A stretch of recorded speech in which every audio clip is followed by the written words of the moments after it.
Baba did not attend to their complaint. On the contrary, Baba took the villagers to task and asked them to mind their own business. He said to them that the Rohilla had got a very bad wife who tried to trouble the Rohilla and himself, but hearing the Rohilla's prayers, she dared not enter, and they were at peace. In fact, the Rohilla had no wife, and by his wife, Baba meant Durbuddhi, that is, evil thoughts. As Baba liked prayers and cries to God better than anything else, he took the side of the Rohilla and asked the villagers to wait and bear with the nuisance, which would abate in due course. Baba's sweet and nectar-like words. One day at noon after Aarti, devotees were returning to their lodgings when Baba gave the following beautiful advice. Be wherever you like. Do whatever you choose. Remember this well, that all what you do is known to me. I am the inner ruler of all, and seated in your hearts. I envelop all the creatures, the movable and immovable world. I am the controller, the wire puller of the show of this universe. I am the mother, origin of all beings, the harmony of three gunas, the propeller of all senses, the creator, preserver, and destroyer.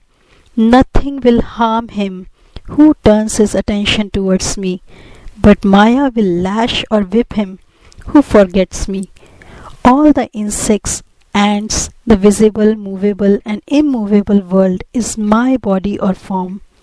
Hearing these beautiful and precious words, I at once decided in my mind to serve no man henceforth but my Guru only.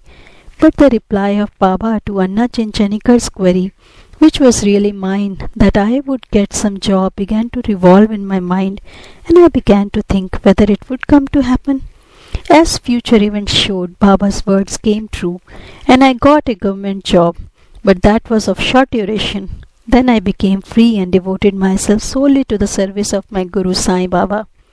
Before concluding this chapter, I request the readers to leave out the various hindrances, viz., indolence, sleep, wandering of mind, attachments to senses, etc., and turn their whole and undivided attention to these stories of Sai Baba. Let their love be natural.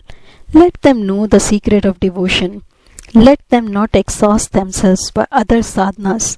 Let them stick to this simple remedy, that is, listening to Sai Baba's stories. This will destroy their ignorance and will secure for them salvation.